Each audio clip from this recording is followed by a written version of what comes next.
রমাদান যে আসতেছে আপনাদের ভাল লাগে?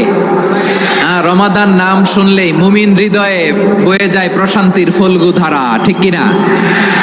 একটা আনন্দ, একটা উচ্ছ্বাস আমাদের হৃদয়ের মধ্যে চলে আসে। রমাদান সাইয়্যিদুশ শুহুর, 12 মাসের মধ্যে সবচাইতে শ্রেষ্ঠতম মাস রমাদান আল মুবারক আসছে। আত্মশুদ্ধির মাস, আত্মসংশোধনের মাস, শুদ্ধাচারের মাস, নিজেকে আলোকিত করবার মাস, ঠিক কিনা বলেন?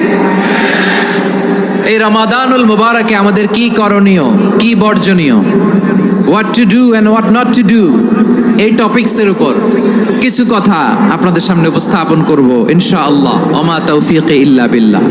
আমার প্রিয় ভাইয়েরা, আমি আমার খুতবার শুরুতে সূরা বাকারার 185 নম্বর আয়াত তেলাওয়াত করেছি, যেখানে আল্লাহ তাআলা কোন মাসে কোরআন আল কারিমকে, মহাবিশ্বের মহাবিশ্বয় কোরআন আল কারিমকে এই পৃথিবীতে নাজিল করেছেন সেটা আমাদেরকে জানিয়েছেন। আল্লাহ তাআলা ইরশাদ করছেন, শাহরু রমাদান আল্লাযী উনজিলা ফীহিল কুরআনু হুদাল লিন্নাস ওয়া বাইনাতিম মিনাল হুদা ওয়াল ফুরকান।